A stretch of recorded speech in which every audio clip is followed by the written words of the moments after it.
রমজান মাসের এক নাম্বার শ্রেষ্ঠত্বের কারণ বলে এই মাসে রোজা ফরজ করেছে আল্লাহ। দুই নাম্বার এই মাসে নাজিল করেছেন কোরআন।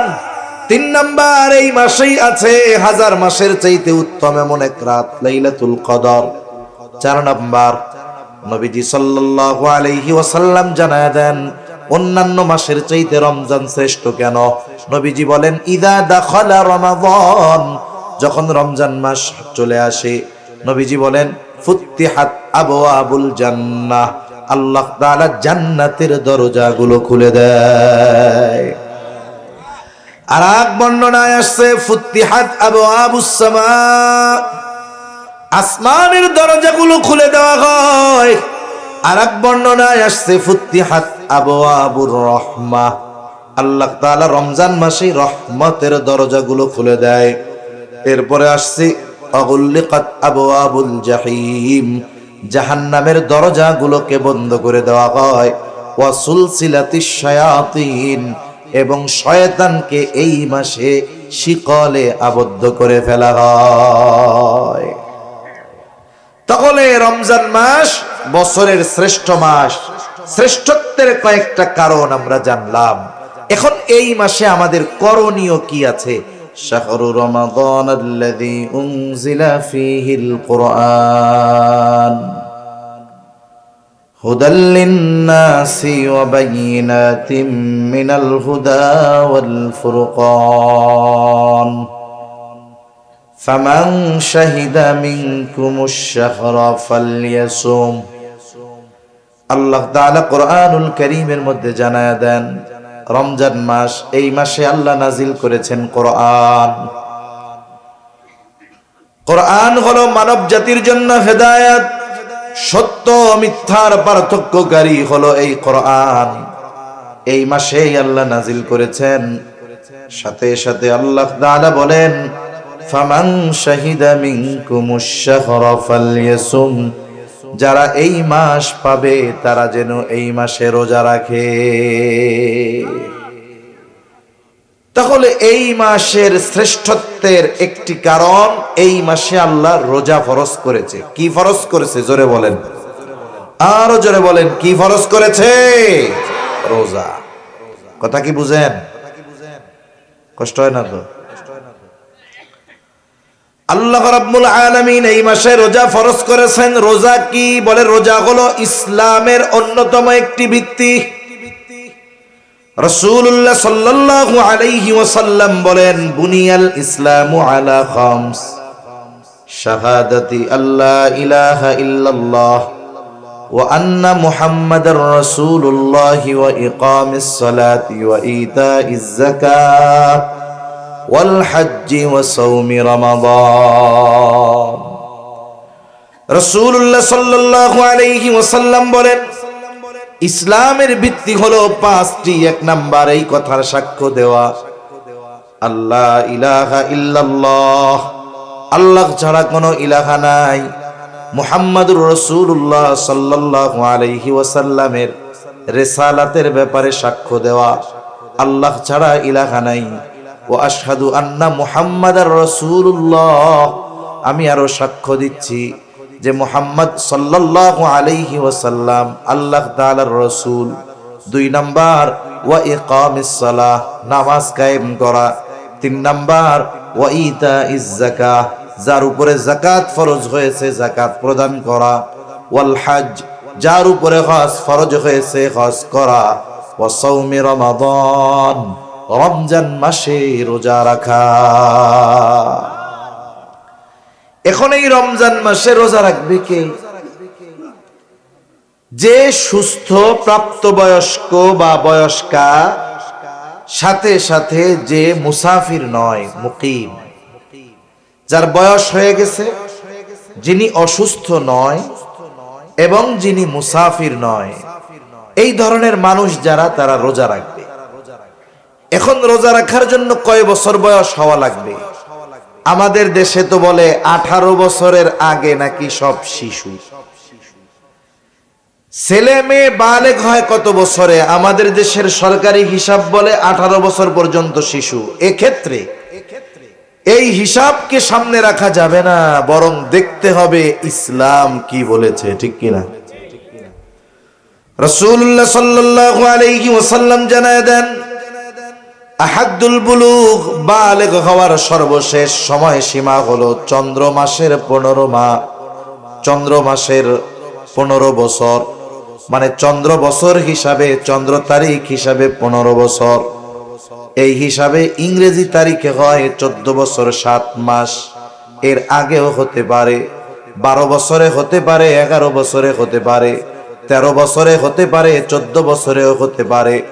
কিন্তু 14 বছর 7 মাস অতিবাহিত হয়ে যাবার পর কোন ছেলে অথবা মেয়েকে নাবালক শিশু বলার সুযোগ নাই। এজন্য অনেক মানুষ আছে, ছেলের বয়স 14-15, মেয়ের বয়স 15 বছর, তোরা এখনো পোলা পাইন, তো রোজা রাখা লাগবো না, বলে না এরকম? লেখাপড়া ডিস্টার্ব হইব, পরীক্ষা আছে রে, কষ্ট করে স্কুলে যাইতে হবো, তো রোজা রাখার দরকার নাই রে, কয় না এরকম? কত মায়া সন্তানের জন্য। এই বালেগ বা বালেগা ছেলে বা মেয়েটা যদি রোজা না রাখে, জাহান্নামের শাস্তি আছে না নাই? মনে করেন আপনার ছেলে রাত 3টা পর্যন্ত লেখাপড়া করে ঘুমাইছে, ঘুমের থেকে উঠবে 9টায়, ফজরের নামাজ তো নাই।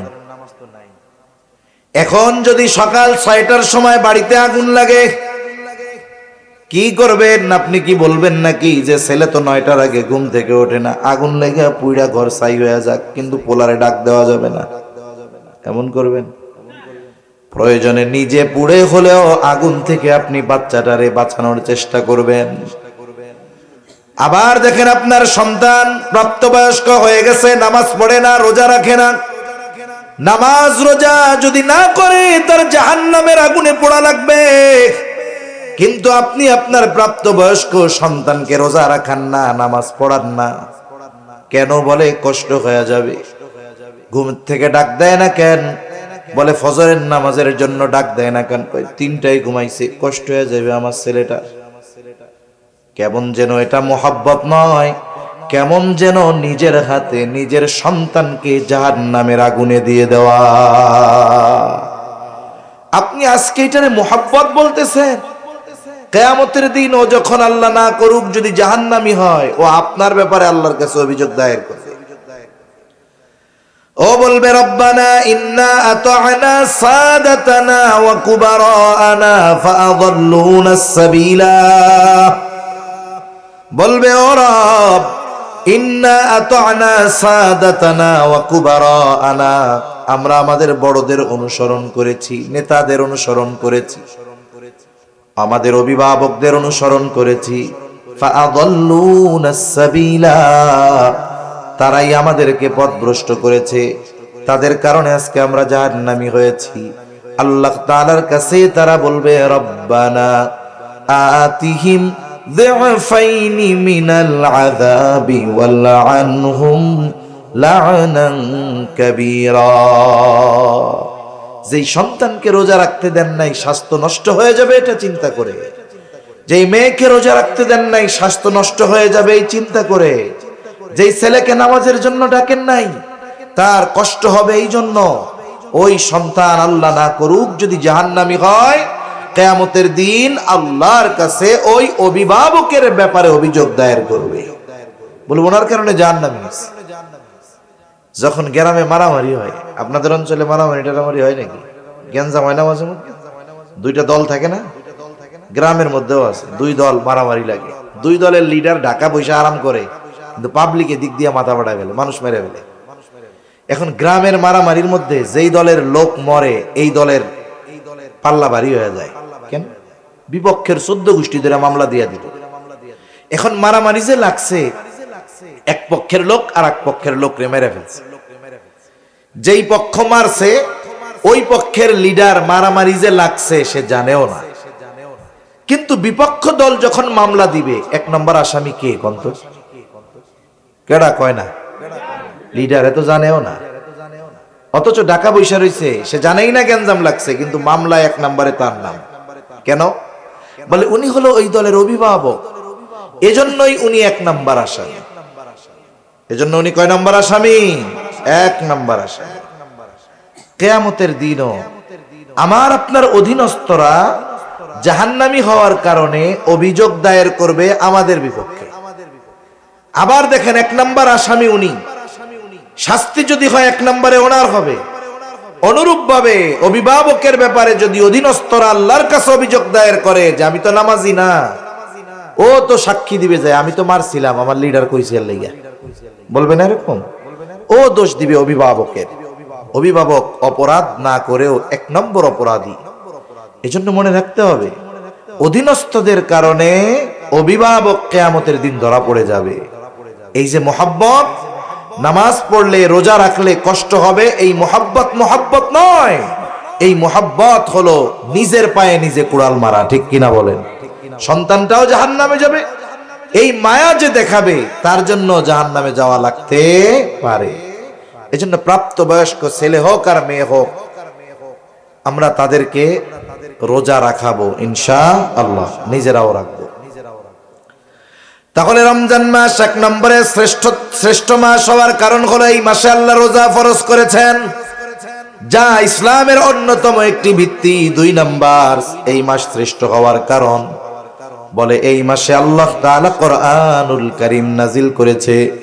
আল্লাহ তাআলা বলেন, শাহরু রমাদানাল্লাযী উনজিলা ফীহিল কুরআন হুদাল লিন-নাসি ওয়া বাইয়িনাতিম মিনাল হুদা ওয়াল ফুরকান।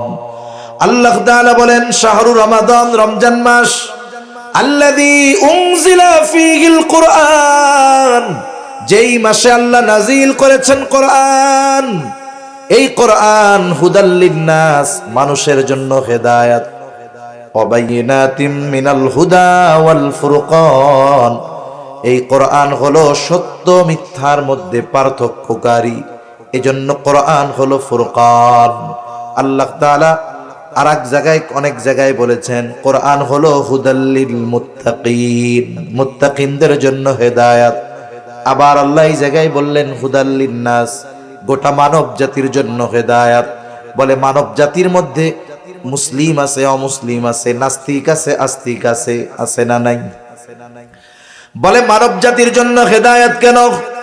যদি কোন কাফের, যদি কোন নাস্তিক, ইসলাম বিদ্বেষী, সেও যদি কোরআনুল কারীম যথাযথভাবে অনুধাবন করে হৃদয় দিয়ে পড়ে বুঝে, আশা করা যায় এই কোরআন তাকে সত্য মিথ্যা পার্থক্য করণের জ্ঞান দান করবে।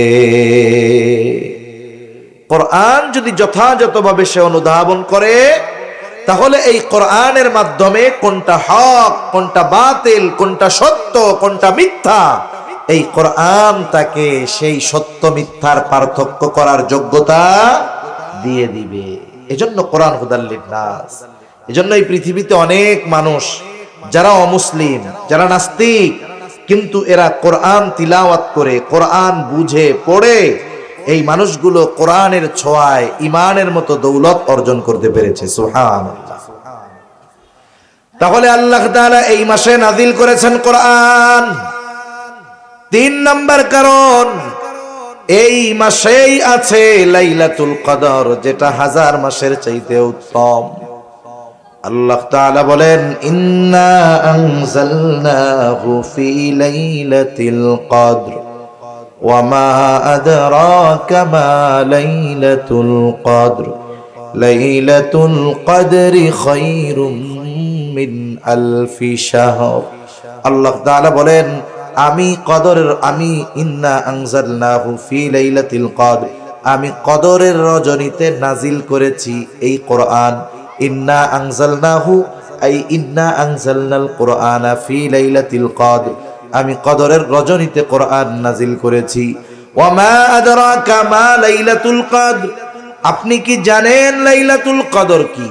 আল্লাহ তাআলা লাইলাতুল কদরের পরিচয় দিয়ে বলেন, লাইলাতুল কদরি খায়রুম মিন আলফি শাহর, বলে ওই রজনীটা হলো এমন এক রাত, বলে ওই রাতের মর্যাদা 1000 মাসের চাইতেও বেশি,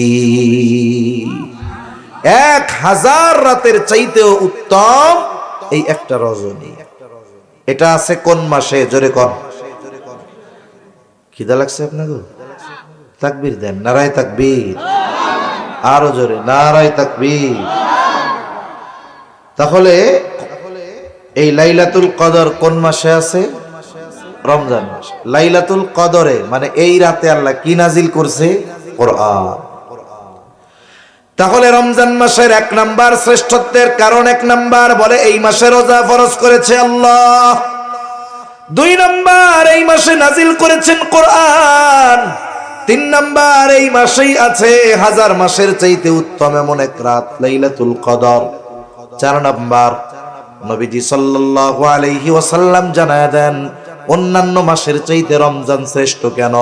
নবীজি বলেন ইদা দাখালা রমাদান, যখন রমজান মাস চলে আসে নবীজি বলেন ফুত্তিহাত আবওয়াবুল জান্নাহ, আল্লাহ তাআলা জান্নাতের দরজাগুলো খুলে দেয়। আর এক বর্ণনায় আসছে ফুত্তিহাত আবওয়াবুস সামা, আসমানের দরজাগুলো খুলে দেওয়া হয়। আর এক বর্ণনায় আসছে ফুত্তিহাত আবওয়াবুর রাহমাহ, আল্লাহ তাআলা রমজান মাসে রহমতের দরজাগুলো খুলে দেয়। এরপরে আসছে ফুত্তিহাত আবওয়াবুল জাহিম, আগুলিকাত আবওয়াবুল জাহিম, জাহান্নামের দরজাগুলোকে বন্ধ করে দেওয়া হয়। ওয়া সুলসিলাতিশ শায়াতিন, এবং শয়তানকে এই মাসে শিকলে আবদ্ধ করে ফেলা হয়। তাহলে রমজান মাস বছরের শ্রেষ্ঠ মাস। শ্রেষ্ঠত্বের কয়েকটা কারণ আমরা জানলাম। এখন এই মাসে আমাদের করণীয় কি আছে এটা নিয়ে অল্প কিছু কথা বলে আমি আমার আলোচনা শেষ করে দিব ইনশাআল্লাহ। বেশি লম্বা কথা বলবো না, কারণ আগামী দিন যেহেতু একেবারে 99% বলা যায় যে আমাদের রোজার প্রস্তুতি আছে, এজন্য গভীর রাত করা ঠিক হবে না। এখন এই মাসে আমাদের আমল কি, করণীয় কি জানার দরকার আছে না নাই? আমরা জানি, তবে এগুলো ঠিক মতো মানি না। 1 নাম্বার এই মাসে যেই আমল সেটা হলো রোজা। এটা আমাদের জন্য ফরজ। আল্লাহ তাআলা কোরআনুল কারীমের মধ্যে বলেন ইয়া আইয়ুহাল্লাযীনা আমানু কুতিবা আলাইকুমুস সিয়াম কামা কুতিবা আলাল্লাযীনা মিন ক্বাবলিকুম লাআল্লাকুম তাত্তাকুন। আল্লাহ তাআলা বলেন হে ঈমানদারেরা, কুতিবা আলাইকুমুস সিয়াম, তোমাদের উপরে রোজা ফরজ করা হয়েছে যেমনি ভাবে তোমাদের পূর্ববর্তীদের উপরে ফরজ করা হয়েছিল।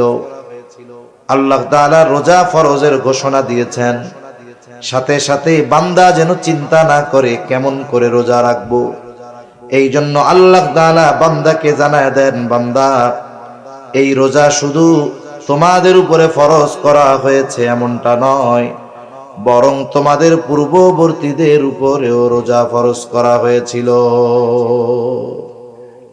তোমাদের পূর্ববর্তীদের উপরেও রোজা ফরজ করা হয়েছিল। যখন কোনো বিষয়ের আদেশ নতুন করে কাউকে দেওয়া হয়, সে যদি মনে করে এই আদেশ মনে হয় আমার আগে এই পৃথিবীতে আর কেউ, তখন তার কাছে কঠিন লাগবে। যদি তারে বলা হয় আরে মিয়া তুমি কি প্রথমে এই কাজ করবা নাকি, তোমার আগে কত মানুষে করছে, তখন তার মধ্যে একটা মানসিক চিন্তা আসবে, আমার আগে যদি মানুষেরা কইরা থাকে তাহলে আমি পারবো না কেন? ঠিক কিনা বলেন? এজন্য আল্লাহ তাআলা আদেশ করার পর জানায়া দিলেন এই রোজা শুধু তোমাদের উপরে ফরজ করা হয়েছে এমনটা নয়, বরং তোমাদের পূর্ববর্তীদের উপরেও এই রোজা ফরজ করা হয়েছে। পূর্ববর্তীদের উপরে রোজা ফরজ ছিল, আদম আলাইহিস সালাম থেকে নিয়ে প্রত্যেকটা উম্মতের উপরে রোজা ফরজ ছিল, তবে রোজার সিস্টেম ছিল ভিন্ন ভিন্ন। সব উম্মতের উপরে এক ধরনের রোজা আল্লাহ ফরজ করেন নাই। যেমন অতীতের উম্মতদের থেকে জানা যায় সারাদিন কথা না বলা এটাও ছিল এক ধরনের রোজা। যেমন হযরত মারিয়াম আলাইহিস সালাম যখন আল্লাহর কুদরত ঈসা আলাইহিস সালাতু ওয়াস সালামকে ভূমিষ্ঠ করলেন, দুনিয়ায় আসলো ঈসা আলাইহিস সালাম, বাবাবিহীন আল্লাহ তাআলা তাকে দুনিয়ায় পাঠিয়েছেন। এবার দুগ্ধপোষ্য ওই শিশু সন্তানকে নিয়ে আল্লাহ তাআলা আদেশ দিলেন যাও তুমি তোমার কওমের কাছে চলে যাও, সাথে সাথে আল্লাহ রাব্বুল আলামিন তাকে জানায় দিলেন যে তোমারে তো তোমার কওম সম্প্রদায় অনেক কথা জিজ্ঞাসা করতে পারে, তুমি তখন কি করবা? আল্লাহ তাআলা শিখায় দিলেন, তুমি বলবা ফাকুলি ইন্নী নাযারতু লির-রাহমানি সাওমান ফালান উকাল্লিমাল ইয়াওমা ইনসিয়া।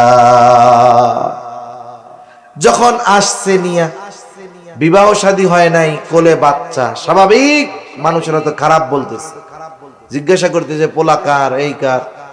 সে এখন বলে আমি আজকে দয়াময়ের প্রতি সাথে ব্যাপারে এই মানত করছি যে আজকে আমি রোজা, আজকে আমি আর কোনো কথা বলতে পারবো না। তার মানে দেখুন, সারাদিন কথা না বলা এটাও রোজার একটা সিস্টেম ছিল, যে আমি আজকে মানত করেছি এটা, যে আমি আজকে রোজা, যার কারণে ফালান উকাল্লিমাল ইয়াওমা ইনসি, আমি তোমাদের সাথে কোনো কথা বলতে পারবো না আজকের এই দিন। এখন কথা না বললে বাস্তব অবস্থা কি জানা যাবে? ঘটনা কি তো কিছু জানা যাবে না। এবার তারা বলা বলি শুরু করতেছে, ইয়া উখতা হারুন মা কানা আবুকি ইমরাআ সাউইন ওয়া মা কানাত উম্মুকি বাগিয়া। হে হারুনের ভগ্নী, তোমার বাবাও তো খারাপ মানুষ না, তোমার মাও তো ব্যভিচারিণী না, এই পোলা বাচ্চা তুমি পাইলা কোথায়? এইবার সে তো আজকে রোজা রাখছে, ইশারা দিয়া বুঝায় দিছে আমি রোজা, আল্লাহর জন্য আজকে আমি রোজা রাখছি, কথা কইতে পারবো না। আল্লাহ রাব্বুল আলামিনের আদেশ, কথা তুমি বলবা না, আল্লাহই তো আদেশ দিয়েছে ওই বাচ্চারে দেখায়া দিবা।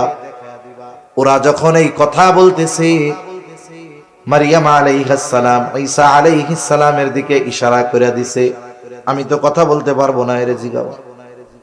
এখন 2-1 দিনের শিশু কথা বলতে পারে নাকি? জোরে বলেন, পারে? পারে না। এরা এবার বলতেছে, ইশারা দিয়া দিছে এইদিকে, ফাশারাত ইলাইহি, আমারে কিছু না কইয়া এই বাচ্চারে জিগাও। তারা বলে ক্বালু কাইফা নুকাল্লিমু মান কানা ফিল মাখদি সাবিয়্যা। হায় রে, দোলনার শিশু, কোলের শিশু, এ আবার কেমনে কথা বলবে? মূল কথা যেটা, অতীতের উম্মতদের মাঝে রোজার একটা সিস্টেম ছিল, সারাদিন কোনো কথা না বলা। এই উম্মতের জন্য রোজা ফরজ হয়েছে। এই উম্মতের রোজার প্রাথমিক দিকে সিস্টেম কি ছিল? প্রথম দিকে আমাদের উম্মতের উপরে, এই উম্মতের উপরে রোজার সিস্টেম ছিল, সূর্যাস্ত যাওয়ার পরে ইফতার করত। বলে ইফতার করার পর যতক্ষণ না ঘুম যাবে ততক্ষণ খানা দানা সব চলবে, কিন্তু যদি ঘুমায় যায়, ঘুম থেকে উঠে আর কিছু খাওয়ার সুযোগ নাই। কেউ যদি ইফতার করে আবার ঘুমায়া যাইতো, তাহলে তাকে আর পরের দিন সূর্যাস্তের পরে গিয়ে খাওয়া দাওয়া করা লাগতো। এটা ছিল প্রথম দিকের সিস্টেম। ইফতার করে রাতে নামাজ পড়ে খাওয়া দাওয়া করে এই যে ঘুমাইতো, ঘুম থেকে উঠে আর খাওয়ার কোনো সুযোগ ছিল না। 2টা ঘটনাকে কেন্দ্র করে আল্লাহ তাআলা আমাদের জন্য রোজাকে আরো ফরজ করে দিয়েছে। এক সাহাবী, সে দিন আনতো দিন খাইতো, প্রতিদিন তার পরিশ্রম করা লাগতো খাওয়ার জন্য। একদিন ইফতারের সময় সে হালকা কিছু ইফতার করছে, খেজুর দিয়ে একটু পানি দিয়ে, সারাদিন অভুক্ত, খিদা লাগছে। স্ত্রীরে বলছে, তুমি এক কাজ করো, খাবার কিছু আছে কিনা একটু দাও। তা ওনার স্ত্রী বলছে, ঠিক আছে, আপনি অপেক্ষা করেন, আমি আসতেছি। এখন খাবার আনতে আনতে ওই লোক ঘুমায় গেছে। ঘুমায় যখন গেছে, বলেন তো, ঘুম যেহেতু গেছে, ঘুম থেকে উঠে আর কিছু খাইতে পারবে? এখন সে রোজা, রাত হোক তাতে কি, তার মানে আগে রাইতেও রোজা ছিল, দিনেও তো ছিল। এরপরে লোকটা রোজা রাখছে, পরের দিন দুপুরবেলা কাজ করতে গিয়ে ক্ষুধার তীব্রতায়, দুর্বলতায় অজ্ঞান হয়ে গেছে। এটা হলো একটা ঘটনা। হযরত ওমর রাদিয়াল্লাহু তাআলা আনহু, উনি ইফতার করার পরে, নামাজ কালাম পড়ার পরে ঘুমায় পড়ছেন। পরবর্তীতে ওনার স্ত্রীর সাথে মেলামেশা হয়ে গেছে রাতে। এই 2 ঘটনা নবীজি সাল্লাল্লাহু আলাইহি ওয়াসাল্লামের কাছে জানানো হলো। এই 2 সাহাবীর ঘটনাকে কেন্দ্র করে আল্লাহ তাআলা উম্মতে মুহাম্মাদীর জন্য রোজাকে ফরজ করে দিলেন। একেবারে সুবহে সাদিক পর্যন্ত পানাহার স্বাভাবিক সময়ের মতো করে দেওয়া হলো। সূর্যাস্ত থেকে নিয়ে সুবহে সাদিক পর্যন্ত খাওয়া দাওয়া সব কিছু চালু থাকবে। আর সুবহে সাদিক থেকে নিয়ে সূর্যাস্ত পর্যন্ত পানাহার থেকে বিরত থাকবে, স্ত্রীর কাছে যাওয়া থেকে বিরত থাকবে। উম্মতে মুহাম্মাদির জন্য এর পর থেকে রোজাকে সহজ করে দেওয়া হলো, যেই ধারাবাহিকতায় এখন আমরা রোজা রেখে থাকি। তাহলে আমাদের এই উম্মতের উপরেও প্রাথমিক দিকে রোজাটা একটু কঠিন ছিল, পরে আল্লাহ তাআলা আয়াত নাজিল করে, ওহী নাজিল করে উম্মতে মুহাম্মাদির জন্য রোজাকেও সহজ করে দিয়েছে। এই রোজা আমরা সবাই রাখবো তো ইনশাআল্লাহ। শোনেন, যারা বালেগ হয় নাই এদেরও রাখায় অভ্যস্ত করবে, যদি পারে রাখবে। যদি দেখা যায় অসুস্থ হয়ে যাচ্ছে, পারতেছে না, খেয়ে নেবে, কোনো অসুবিধা নেই। কিন্তু ছোট বাচ্চা এখন থেকে অভ্যস্ত হোক, তাহলে কি হবে? পরবর্তীতে তার জন্য রোজা রাখাটা আশা করা যায় কঠিন হবে না, ইনশাআল্লাহ সহজ হয়ে যাবে। এখন এই কষ্ট করে যে আমরা রোজা রাখবো, এই রোজার প্রতিদান কত বেশি অনেক হাদিস বলা যাবে। আমি অল্প কয়েকটা হাদিস আপনাদের সাথে একটু আলোচনা করব। এখন এক নাম্বার বিষয় হলো, রোজা রেখে যদি আমরা হাদিসের ঘোষণা অনুযায়ী প্রতিদানগুলো আল্লাহর কাছে পেতে চাই, তাহলে শুধু সারাদিন না খেয়ে থাকলে হবে না, সারাদিন গুনাহ থেকেও বাঁচতে হবে। এজন্য রাসূলুল্লাহ সাল্লাল্লাহু আলাইহি ওয়াসাল্লাম বলেন, কিছু মানুষের রোজা হলো না খেয়ে থাকার নামান্তর। আবার নবীজি সাল্লাল্লাহু আলাইহি ওয়াসাল্লাম বলেন, যে রোজা রাখলো কিন্তু অশ্লীল ফাহেশা মন্দ গুনার কাজ ছাড়লো না, নবীজি বলেন তার না খেয়ে থাকায় আল্লাহ তাআলার কোনো কিছু আসে যায় না। তার মানে কোন ব্যক্তি যদি রোজা রেখে গুনাহ করে, চোখের গুনাহ, হাতের গুনাহ, জবানের গুনাহ, পায়ের গুনাহ, এই গুনাহ যদি করে, তাহলে তার রোজাটা কি হয়? শুধু ফরজ আদায় হয়। ওই রোজার দ্বারা যে প্রতিদানের কথা আসছে হাদিসে, এগুলো কিছুই সে পাবে না। রোজার প্রতিদান পাওয়ার জন্য রোজা হতে হবে গুনাহমুক্ত। গুনাহযুক্ত রোজা যদি হয়, তাহলে ওই রোজা কেমন যেন 133 পেয়ে পাশ করার মতো। 133 পেয়ে যে পাশ করবে, সে এই পাশের কথা মানুষের সামনে বলতেও লজ্জা পাবে, ঠিক কিনা বলেন? কতজন তারে টিটকারি করে বলবে, এক কম পাইতা তাহলে আরো ভালো হইতো, আগামী বছর পরীক্ষা দিয়ে আর একটু ভালো রেজাল্ট করতে পারতাম, এখন তো সেই সুযোগও নাই, পাইছো মাত্র 33। এরকম টিটকারি করবে মানুষ তাকে। আর যে পাশ করছে কিন্তু 190 পাইছে, 95 পাইছে, ও মানুষের সামনে বুক ফুলায় বলবে আমি গোল্ডেন এ প্লাস পাইছি, ঠিক কিনা বলেন? তাহলে দুইজনেই পাস, 33 পাওয়া পাস আর 190 পাওয়া পাস, দুইটা কি সমান? আমি আপনি সারাদিন কষ্ট করে না খেয়ে থাকলাম, তৃষ্ণায় কষ্ট করলাম, ক্ষুধায় কষ্ট করলাম, এখন যদি একটু গোনার কারণে প্রতিদান বঞ্চিত হয়ে যায়, এর চাইতে বোকামি আর কোনো কিছু হতে পারে? এজন্য রোজা রেখে অনেকে সময় কাটানোর জন্য মোবাইল দেখবে, টেলিভিশন দেখবে, গল্প গুজব করবে। আমার মা বোনেরা, রোজার মাস 2 বেলা রান্না বান্না নাই, সকালে আর রাত দুপুরে, এবার বসে বসে তিন চারজন এক জায়গায় হয়ে দুনিয়ার সব গল্প শুরু করবে। দেখা যাবে এটা একসময় গীবতের মজলিস হয়ে গেছে, ঠিক কিনা বলেন? এজন্য রোজা রেখে সকল ধরনের গুনাহ থেকে যদি না বাঁচি, বলে ওই রোজা রাখা না রাখায় আল্লাহর কিছু আসে যায় না। ফরজটা আদায় হলো ঠিক, কিন্তু রোজার প্রতিদান থেকে সে বঞ্চিত হলো। এজন্য আমরা সবাই রোজার প্রতিদান চাইতো। রোজার প্রতিদান কত বড়! রাসূলুল্লাহ সাল্লাল্লাহু আলাইহি ওয়াসাল্লাম বলেন, হাদিসে কুদসি আল্লাহ তাআলা বলেন, কুল্লু আমাল ইবনে আদম লাহু ইল্লা সিয়াম। নবীজি সাল্লাল্লাহু আলাইহি ওয়াসাল্লাম বলেন, আল্লাহ তাআলা বলেছেন, বনি আদমের প্রত্যেকটা আমল তার নিজের জন্য, ইল্লা সিয়াম, রোজা ছাড়া। আল্লাহ তাআলা বলেন, আস-সাওমু লি ওয়া আনা আজজি বিহি। বান্দা রোজা তার জন্য নয়, বরং আমার জন্য রাখে। এই জন্য আল্লাহ তাআলা জানায় দেন, ওয়া আনা আজজি বিহি, আমি তার রোজার প্রতিদান দিব। সুবহানাল্লাহ বলেন। তার মানে রোজাদার যদি গুনাহমুক্ত রোজা রাখতে পারে, তাহলে তার রোজার প্রতিদান স্বয়ং যিনি দিবেন তিনি কে? কোন কোন মুহাদ্দিস বলেন যে রোজার প্রতিদান হলো স্বয়ং আল্লাহ নিজে। স্বয়ং আল্লাহ নিজে। এক রাজার চার বউ। কয় বউ? জোরে কন না, কয় বউ? এনে কেউ আসেননি চার বউ? না, এই জায়গা নাই, পাওয়া যাবে না। এখন দেখেন চার বউ একজন। এখন ওই রাজা তার চার বউরেই বলছে, আজকে আমার রাজ্যের ধনভাণ্ডার তোমাদের জন্য ওপেন, খুলে দিলাম, যার যা মন চায়, যত মন চায় নেও। এইবার একজন যাইয়া স্বর্ণের গোডাউন ধরছে, আর একজন যাইয়া হীরার গোডাউন ধরছে, আর একজন গিয়ে মণিমুক্তার গোডাউন ধরছে, আর একজন রাজার পাশে দাঁড়ায় রয়েছে এরকম, এটা নড়েও না চড়েও না। কিরে, ওরা সবাই তো সব লয়ে গেল, তুমি যাও না কেন?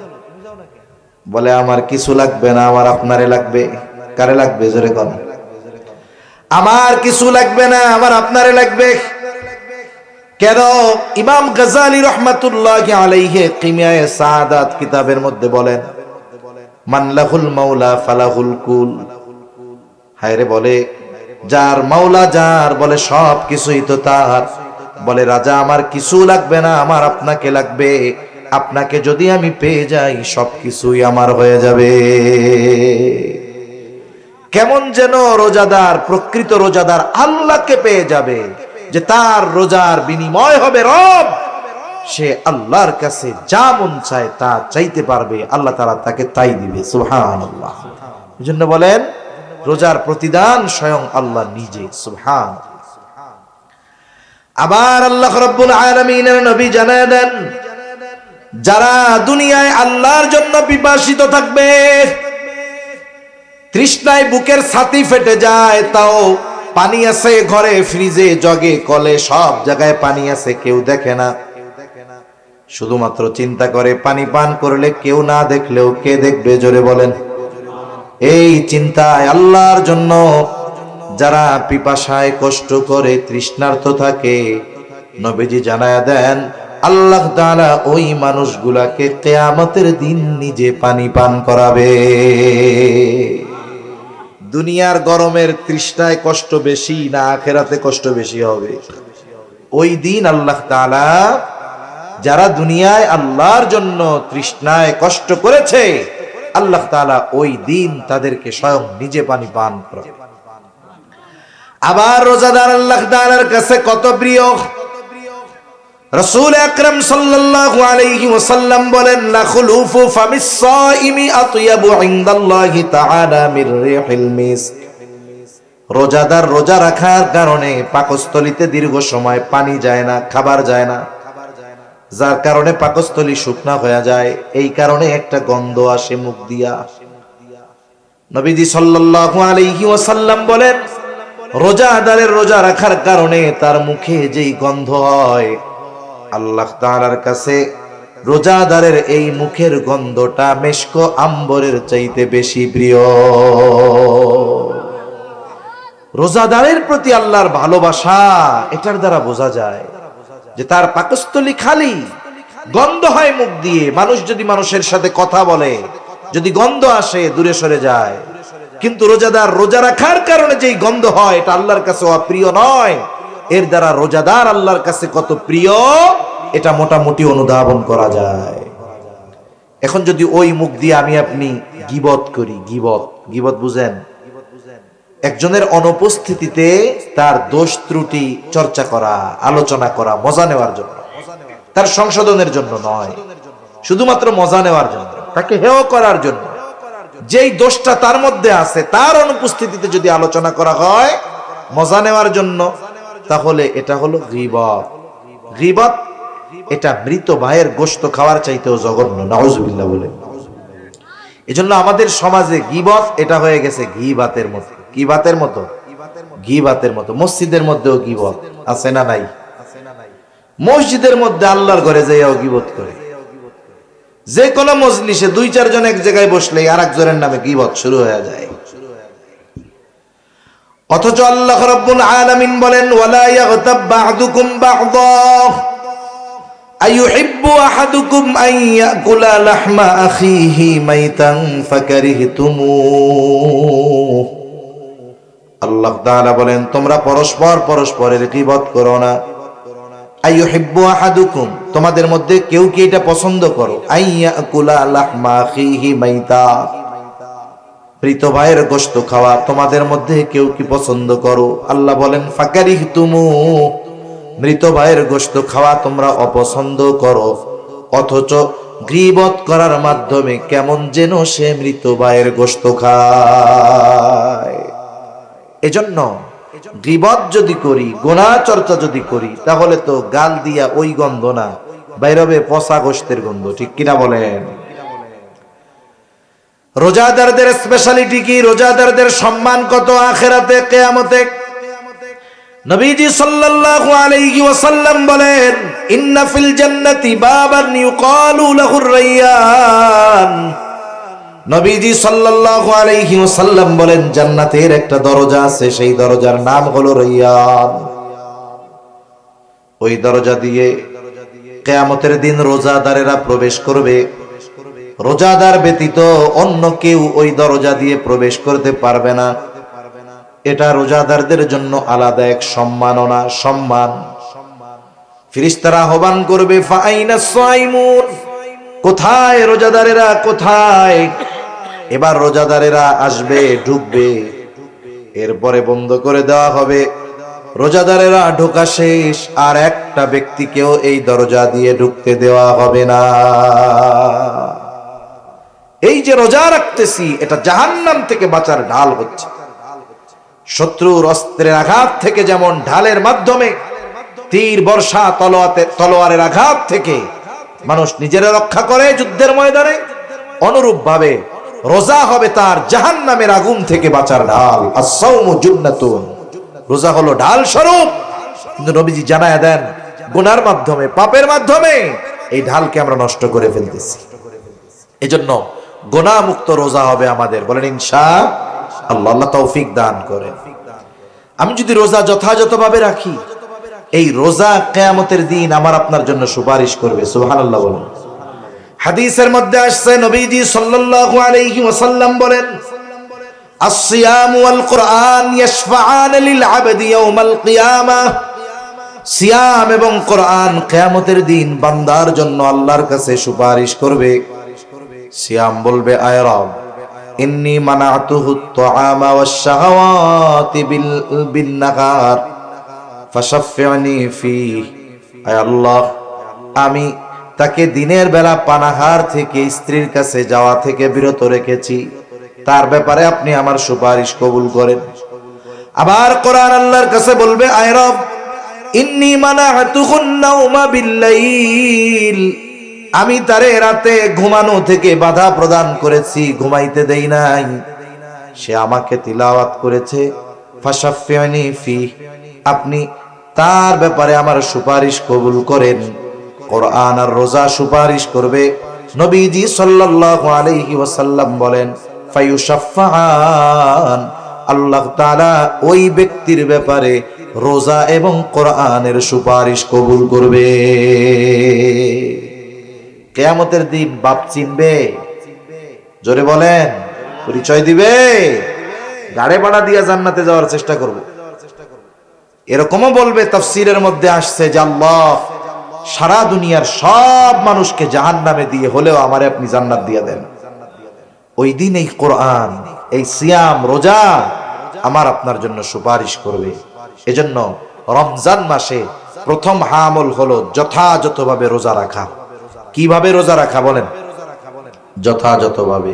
শুধু সারাদিন না খায়া থাকলে হবে না, বরং আমাদের সকল ধরনের গুনাহ থেকেও দিনের বেলা বাঁচতে হবে, সব সময় গুনাহ মুক্ত থাকতে হবে।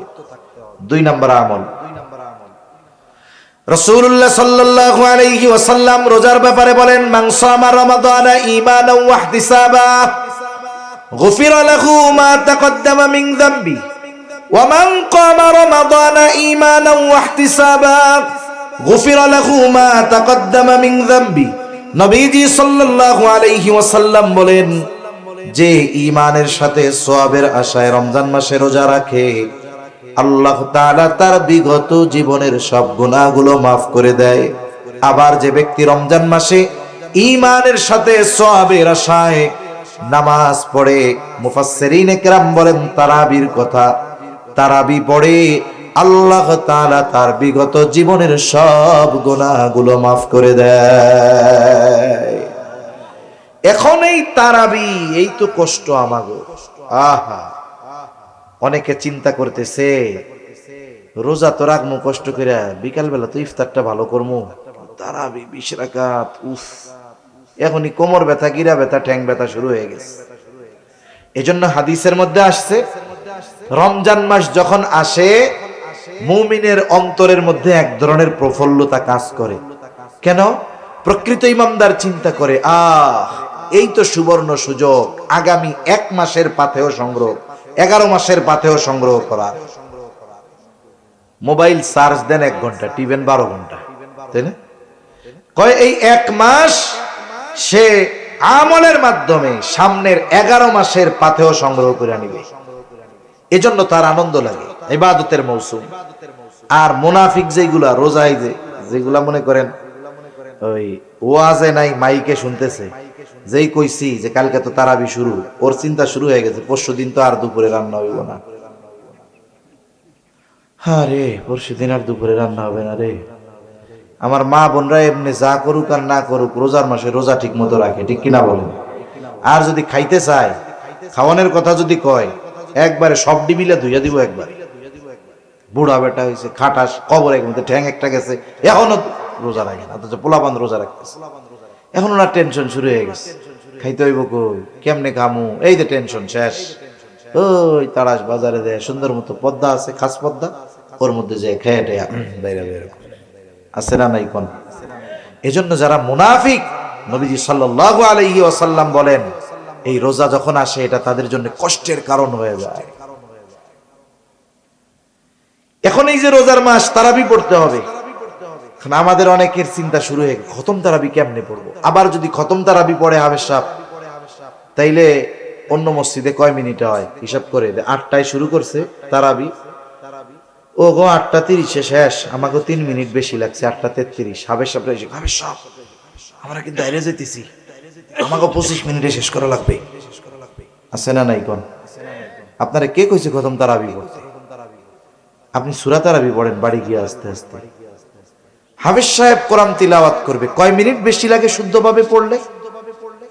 হাফেজ সাহেব সুন্দর মতো 1.5 পারা যখন প্রথম 6 দিন পড়বে, প্রতি পারায় সে যদি 30 মিনিট সময় নেয় তিলাওয়াতের জন্য, রুকু সেজদা এগুলা তো আর কমানোর সুযোগ নাই, নাকি সেজদা 2টার জায়গায় 1টা দিলে হয়ে যাবে? মাশাআল্লাহ, হবে? 2টাই তো দিবে। কমপক্ষে রুকুর মধ্যে সুবহান রাব্বিয়াল আযীম 3 বার তো বলবে নাকি? সুবহান রাব্বিয়াল আলা কমপক্ষে তো 3 বার বলবে নাকি? এইগুলা তো আর কমানোর সুযোগ নাই। তিলাওয়াত কতটুকু দ্রুত পড়া লাগে? 1 পারা হাফেজ সাহেবরে যদি 1.5 মিনিট করে প্রতি পৃষ্ঠায় সময় দেওয়া হয়, তাহলে সে মোটামুটি দ্রুততার সাথে শুদ্ধভাবে পড়তে পারবে। আর যদি সে প্রতি মিনিটে 1 পৃষ্ঠা পড়তে চায়, পড়তে পারবে, কিন্তু পরিপূর্ণ শুদ্ধ আর স্পষ্টভাবে হবে। এখন দেখুন, সে যদি 20 মিনিটে পড়ে, আর যদি 10টা মিনিট সময় আমরা বেশি দেই, তাহলে তিলাওয়াত সুন্দর হবে। কোরআন তিলাওয়াত করলে শুধু সওয়াব হয় তা না, কিছু তিলাওয়াতকারী তিলাওয়াত যখন করে কোরআন তারে লানত দেয়। বলে আল্লাহ কারে পড়াইছেন আমারে পড়ার লেগে? রেইলি হাফেজ আছে, শুরু করো মুসল্লি কিচ্ছু বুঝলো না, কোনো লাভ হইছে? কমপক্ষে তো শব্দগুলো স্পষ্ট উচ্চারণ হতে হবে। যারা শুনতেছে তাদের শব্দগুলো মুখস্থ নাই, তবে শব্দটা বুঝতে তো হবে। এতটুকু ভাবে যদি কোরআন পড়ে 10 মিনিট সময় বেশি লাগে। কয় মিনিট? এখন 20 রাকাতে 10 মিনিট একবারে লাগে না 20 বারে লাগে? তার মানে প্রতি রাকাতে কয় মিনিট বেশি হয়? 30 সেকেন্ড। কয় সেকেন্ড? আধা মিনিট। আরে ভাই, এই আধা মিনিট সময় প্রতি রাকাতে বেশি দাঁড়াইতে আপনার আমার ঠ্যাং ব্যথা হয়ে যায়। আহা, এটা বড় দুঃখের ব্যাপার। এজন্য আমরা মানসিকভাবে প্রস্তুতি নিব, কোরআন শোনার জন্যই তারাবি পড়ব, কোরআন নিজে পড়তে পারতেছি না, তারাবিতে শুনতেছি। রাসূল সাল্লাল্লাহু আলাইহি ওয়াসাল্লাম জিবরাইল আলাইহিস সালামরে শুনাইছেন, জিবরাইল আলাইহিস সালাম আমার আপনার নবীজিকে শুনাইছেন। এজন্য কোরআন শোনা আমলি কাজ, ফেরেশতার আমল, জিবরাইল আলাইহিস সালামের আমল। এজন্য আমরা তারাবিতে হাফেজ সাহেবদেরকে তাড়াহুড়ো করতে বলবো না। বলবো যে দেখেন একটা মাস আমরা কোরআন শুনতেছি, আপনি আমাদেরকে শুদ্ধভাবে দৃষ্টিরতার সাথে সবকিছু ঠিক রেখে যতটুকু তাড়াতাড়ি পড়া যায় এর চাইতে দ্রুত পড়ার দরকার নাই। তাহলে তারাবিটা আমরা একটু রিল্যাক্সে পড়বো, সময় নিয়ে পড়বো, সুন্দরভাবে শুনবো ইনশাআল্লাহ। কোন 3 নাম্বার, যেহেতু কোরআন নাজিলের মাস, এই মাসে আমরা কোরআনের জন্য সময় বেশি দিব। সারা বছর সময় হয় না, চেষ্টা করব রমজানে কমপক্ষে 1 খতম কোরআন পড়ার। অনেকে আছে প্ল্যানিং না থাকার কারণে শুরু করে খুব জোশ নিয়ে, লাস্টে কিছুই হয় না। প্রথম দিন 4 পারা, পরের দিন 3 পারা, এর পরের দিন হুইত্যা পড়ছে, আর পড়ে না। আর গিয়া সবে কদরের দিন ধরছে একটু 27 রমজান, মাস শেষে হয়েছে মাত্র 10 পারা, শেষ করতে পারে নাই। ওইটা বাদ দিয়ে প্রত্যেক দিন কম কম হোক, কিন্তু ধারাবাহিক ভাবে হোক। হাফেজ সাহেব ডেলি 1.5 পারা পড়বে। যারা কোরআন শরীফ পড়তে পারেন, প্রত্যেক নামাজে প্রথম 6 দিন পড়বেন, প্রতি নামাজে 6 পৃষ্ঠা করে। কয় পৃষ্ঠা করে? 6 পৃষ্ঠা। ফজরের নামাজে গেছেন, যদি সুন্নাত পড়ে সময় হয় আপনি পড়ে ফেললেন 2 পৃষ্ঠা। ফরজের পরে বাড়ি চলে না আইসা 4 পৃষ্ঠা পড়ে আসলেন। জোহরে গেলেন, লম্বা সময়, 1টায় আজান 1:30টায় নামাজ, 4 রাকাত পড়ে 20 মিনিট সময়, আপনি পড়ে ফেলতে পারলেন 6 পৃষ্ঠা। এইভাবে 6 দিন যদি পড়া হয়, প্রত্যেক দিন 5 পৃষ্ঠা করে পড়লে দৈনিক হয় 30 পৃষ্ঠা। হাফেজি কোরআন শরীফের 1.5 পারা। হাফেজ সাহেব প্রথম 6 দিন 1.5 পারা করে পড়বে। এরপরে আপনি 7 দিনের থেকে 1 পারা করে পড়েন, প্রতি ওয়াক্তে 4 পৃষ্ঠা। কয় পৃষ্ঠা? তাহলে 5 ওয়াক্তে 4 পাঁচা কত হয়? 20 হয়ে গেল 1 পারা। দেখা গেল সুন্দরভাবে ধীর স্থিরতার সাথে আপনার মসজিদের তারাবি হাফেজ সাহেবের জবানে 1 খতম শোনা হলো, নিজেও 1 খতম পড়া হয়ে গেল। এজন্য আমলগুলো কম হোক, এটা ধারাবাহিক যদি হয়, এটা আল্লাহ তাআলার কাছে বেশি প্রিয়। এভাবে আমরা কোরআন পড়ব। যারা কোরআন পড়তে পারি না, হাফেজ সাহেব থাকবে, ইমাম সাহেব থাকবে, তাদের কাছ থেকে আমরা একটু কোরআন শেখার চেষ্টা করব। অনেকে আছে অনেক দিন নামাজ পড়ে কিন্তু সূরাগুলা সহি শুদ্ধ নাই। আপনি কোরআন শরীফের সূরাগুলো সহি শুদ্ধ করবেন, সূরা ফাতিহাটা ঠিক করবেন, সূরা নাস, ফালাক, ইখলাস, কুল হুয়াল্লাহ যত সূরা আছে কমপক্ষে শেষের 10টা একবারে শুদ্ধভাবে শিখে নিলেন। অনেক মুসল্লি আছে 30 বছর নামাজ পড়ে, সূরা ফাতিহার প্রথম আয়াতের অর্থ জিজ্ঞেস করলে কইতে পারবে না। অনেক মুসল্লি আছে।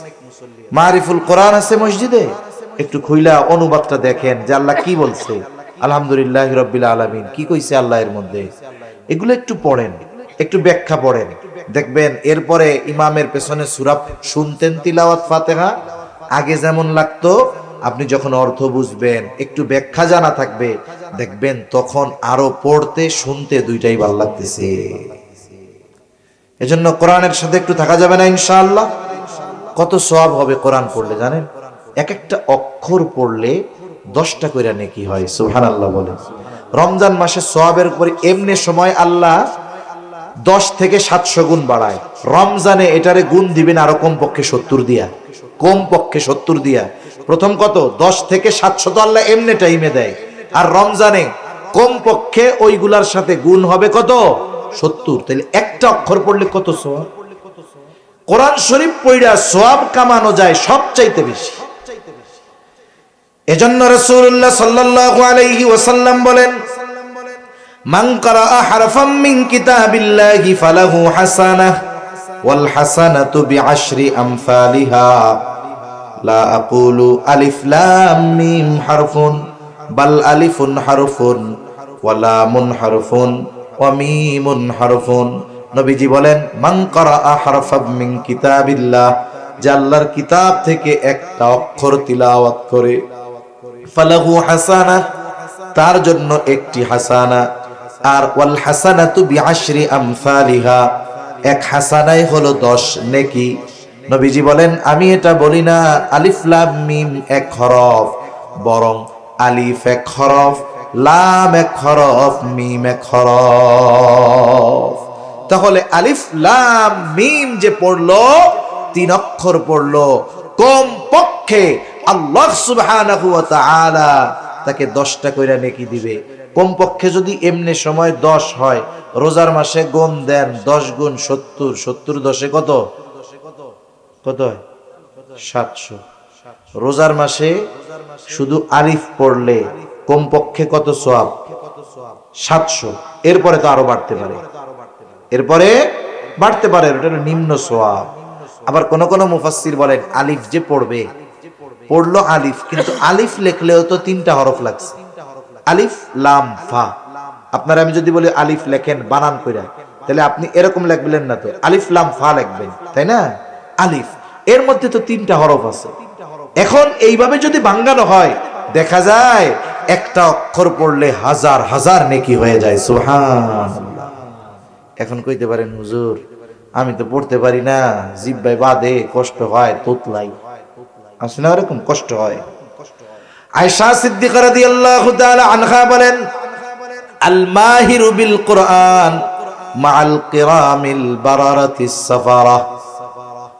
আয়েশা সিদ্দিকা রাদিয়াল্লাহু তাআলা আনহা বলেন, সম্মানিত ফেরেশতাদের সাথে থাকবে যারা কোরআন তিলাওয়াতে মাহের, আর যারা মাহের না, দক্ষ না, তিলাওয়াত করতে গেলে জবানে বাঁধে, ওয়ায়াতাতাউ, জবানের মধ্যে বাঁধে, কষ্ট হয়। নবীজি জানায়া দেন তার জন্য হলো 2টা পুরস্কার। বলে একটা হলো ওই যে পড়তেছে সম্মানের পুরস্কার, আর একটা হলো তার পড়তে গিয়ে কষ্ট হচ্ছে, এই কষ্টের পুরস্কার। তাহলে হিসাবে যে দক্ষ তার চাইতে যার পড়তে কষ্ট হয় এর প্রতিদান আরো বেশি। এজন্য রোজার মাস আমরা কোরআনের সাথে কাটানোর চেষ্টা করব তো ইনশাআল্লাহ।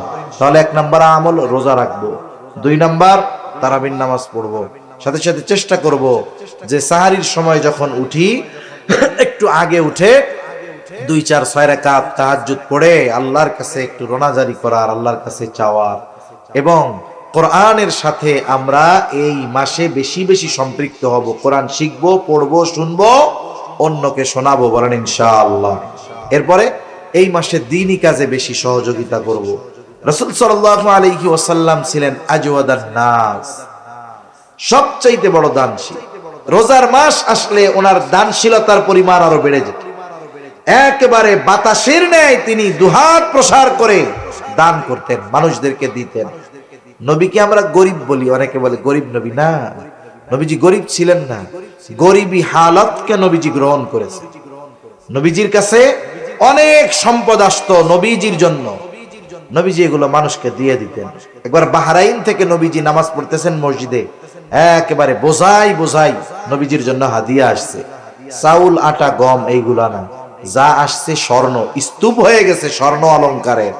নবীজি সাল্লাল্লাহু আলাইহি ওয়াসাল্লাম দুহাত ভরে ভরে এক একজনকে দিয়ে দিয়েছেন যে নাও, এটা তোমার বাড়ি অলিরে পড়াইও, এটা নাও তুমি নিয়ে যাও, তোমার খরচ চালাইও। নবীজি গরিব ছিলেন না, নবীজির কাছে আসতো, নবীজি ধনী ছিলেন, কিন্তু তিনি দরিদ্রকে গ্রহণ করে নিয়েছেন। এজন্য নবীর কাছে যখনই আসতো নবীজি মানুষকে দিয়ে দিতেন। এরপরে আমরা মানুষকে ইফতার করাবো। ইফতার করানোর মধ্যে অনেক ফায়দা। 1 গ্লাস পানি দিয়ে হোক, একটা খেজুর দিয়ে হোক, এতে লাভ কি? আপনি কাউরে ইফতার করাইলেন, সে রোজাদার, তার রোজার সমপরিমাণ সওয়াব ইফতার করানেওয়ালা পেয়ে যাবে। এতে আবার যিনি রোজা রাখছেন তার কোনো সওয়াব কমে যাবে না। চিন্তা করে ওর বাড়ি ইফতার করে আমার সওয়াব যদি ব্যক্তি নিয়ে যায়, খাওয়ানোর দরকার নেই, অসুবিধা নেই। যে রোজা রাখবে তারটাও কমবে না, বরং ইফতার যিনি করাবেন তিনি ওই পরিমাণ সওয়াব পেয়ে যাবেন। এই বিষয়গুলো আমরা খেয়াল রাখবো তো ইনশাআল্লাহ। আমাদের ঘরের মানুষের জন্য কাজ হালকা করে দিব।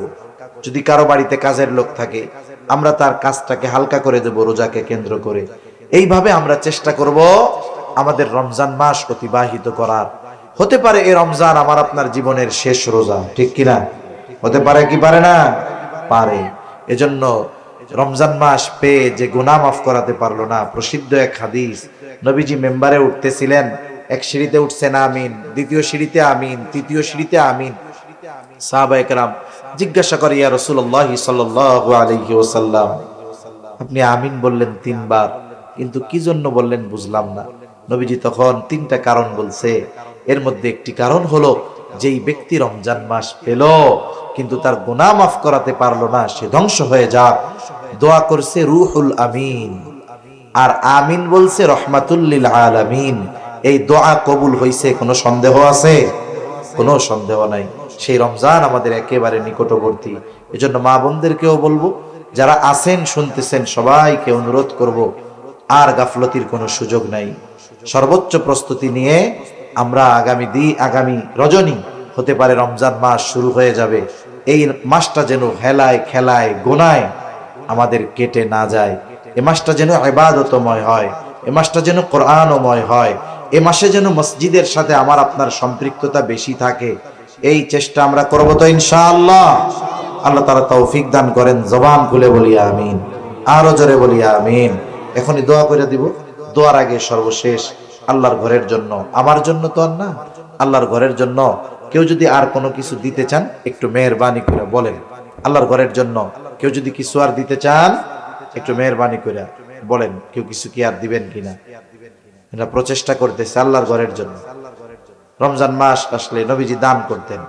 এখন আপনাদের কাছে অনুরোধ, অনেকে আছে আপনারা দিতে চান শেষে, যে বাহিরের মেহমান আমরা ওনার হাতে দেই, এরকম অনেকে থাকে। এজন্য যদি কেউ চান আমার কাছে আমার হাতে দিতে পারেন, কোনো অসুবিধা নেই। আল্লাহর ঘরের জন্য মেহরবানি করে দেন। বলেন, নাম কি বাবা? আচ্ছা, নাম প্রকাশে অনিচ্ছুক। এই 2000 টাকা। আর এক মুরব্বী এই যে 500 টাকা। আল্লাহ কবুল করুক, সকলে বলি আমিন। হ্যাঁ দেন। আর যদি কেউ কিছু দিতে চান, এখন নাই, আপনি যদি পরে দিতে চান। হ্যাঁ, 2 ভাই 1000 টাকা, 500 আল্লাহ কবুল করুক, বলি আমিন। তো মেহরবানি করে বলেন, দিয়া যান, আমার হাতে দিয়া যান। আর যদি এখন না দেন, মেহরবানি করে লিখিয়ে রাখেন, লিখে রাখতে পারেন। এই যে আর এক মুরব্বী, নাম কি মুরব্বী? মানিক। এক মুরব্বী মানিক সাহেব 1000 টাকা, আল্লাহ কবুল করুক। জবান খুলে বলি আমিন। হ্যাঁ, মসজিদের মুয়াজ্জিন সাহেব, মাশাআল্লাহ, আল্লাহ কবুল করুক।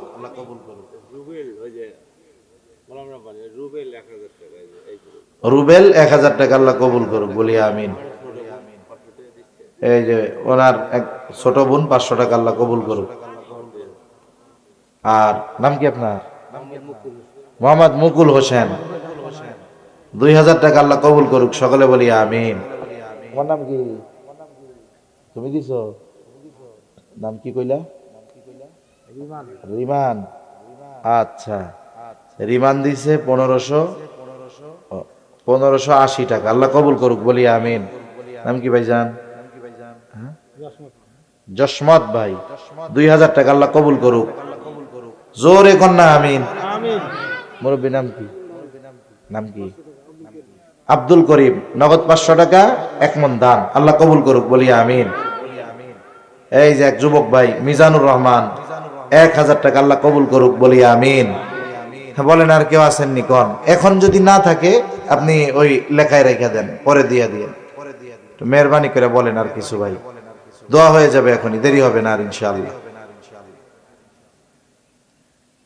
নাম কি মুরব্বী? আব্দুর রহিম সাহেব। আচ্ছা, মোট 1500 টাকা দিবে, 500 টাকা নগদ আর 1000 টাকা বাকি, আল্লাহ কবুল করুক, বলি আমিন। আচ্ছা, এক বোন তার স্বামী ইন্তেকাল করেছে, তার জন্য 500 টাকা, আল্লাহ কবুল করুক। আপনি নাম কি? আব্দুল মানিক। আব্দুল বারিক, 500 টাকা, আল্লাহ কবুল করুক। নাম কি? মোহাম্মদ দুলাল হোসেন, 1000 টাকা, আল্লাহ কবুল করুক, বলি আমিন। আল্লাহ জানমালে বরকত দান করুক, বলি আমিন। বলেন বলেন, মেহরবানি করে বলেন। মা সাল্লাইতা আলা ইব্রাহিম ওয়া আলা আলি ইব্রাহিম ইন্নাকা হামিদুম মাজিদ। আল্লাহুম্মা বারিক আলা মুহাম্মাদিন ওয়া আলা আলি মুহাম্মাদ কামা বারাকতা আলা ইব্রাহিম ওয়া আলা আলি ইব্রাহিম ইন্নাকা হামিদুম মাজিদ। الحمد لله رب العالمين والعاقبة للمتقين والصلاة والسلام على خير خلقه محمد وعلى آله وأصحابه أجمعين. ربنا ظلمنا أنفسنا وإن لم تغفر لنا وترحمنا لنكونن من الخاسرين. ربنا آتنا في الدنيا حسنة وفي الآخرة حسنة وقنا عذاب النار. ربنا لا تزغ قلوبنا بعد إذ هديتنا وهب لنا من لدنك رحمة إنك أنت الوهاب.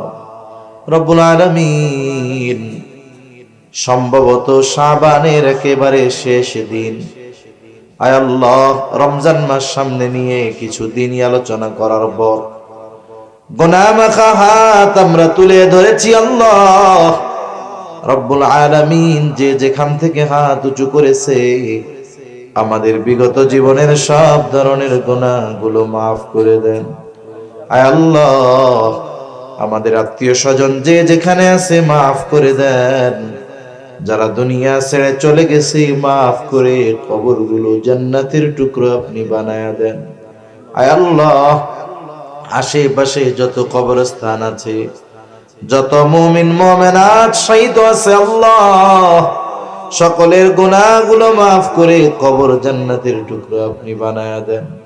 আয় আল্লাহ, যারা অসুস্থ আছে সুস্থতা দান করেন। আল্লাহ রব্বুল আলামিন, তামাম দুনিয়ার মুসলমানদের জান মাল আপনি হেফাজত করেন।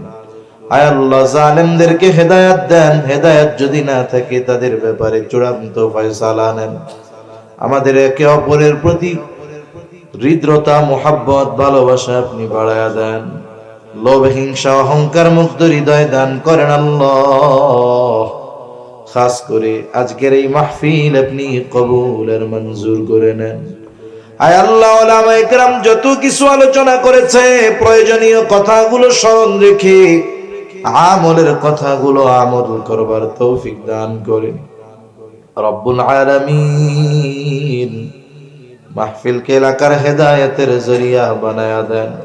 খাস করে যেই মসজিদের উদ্যোগে মাহফিল, আল্লাহ মসজিদ খানা আপনি কবুল আর মঞ্জুর করে দেন। আয় আল্লাহ, আপনার ঘরের মোহাব্বতে যারা দান করেছে সকলের সকল দানগুলো আপনি কবুল আর মঞ্জুর করে নেন। আয় আল্লাহ, সকলের মনের নেক চাওয়া, নেক আশা কবুল করে নেন। আল্লাহ মসজিদের যত প্রয়োজনীয়তা আছে গায়বী খাজানা থেকে আপনি পূরণ করে দেন। আয় আল্লাহ, রমজান মাস আসতেছে, মালিক আমাদেরকে শাবানের বরকত দান করেন। আয় আল্লাহ, রমজান পর্যন্ত পৌঁছায়া রমজানের হকগুলো আদায় করে রমজান মাস অতিবাহিত করার তৌফিক আল্লাহ আপনি দিয়ে দেন। অভাবীর অভাব দূর করে দেন। ঋণগ্রস্তের ঋণ পরিশোধের তৌফিক দেন। আল্লাহ হারাম হালাল বেঁচে চলার তৌফিক দেন। হালাল রুজি অন্বেষণের তৌফিক আল্লাহ আপনি দান করেন। বরকতময় প্রশস্ত রিজিক দান করেন। আল্লাহ যে যে পেশায় নিয়োজিত বরকত দিয়ে দেন। আয় আল্লাহ, আমাদেরকে রিজিক সংকীর্ণতা দিয়ে পরীক্ষা নিয়েন না। যারা বেকার আছে হালাল কর্মসংস্থানের ব্যবস্থা আপনি করে দেন। রব্বুল আলামিন, আমরা যারা হাত উঁচু করেছি হয়তো আমাদের মধ্যে কারো মা নাই, কারো বাবা নাই। অনেকে হয়তো নিজের হাতে মুহাব্বতের মা বাবাকে কবরে শোয়া রাখছে। আল্লাহ গুনার কারণে যদি কারো মা বাবার কবরে আযাব হয়, আমাদের মধ্যে যাকে পছন্দ, যারা আমল পছন্দ, তারা আমলের ওসিলায় ওই মা বাবার কবরের আযাব আল্লাহ আপনি মাফ করে দেন।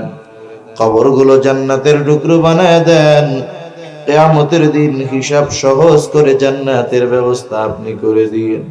যাদের মা বাবা বেঁচে আছে সুস্থ দীর্ঘ অনেক হায়াত আল্লাহ আপনি দান করেন। রব্বুল আলামিন, খাস করে এই এলাকাবাসীকে আপনি কবুল আর মঞ্জুর করেন।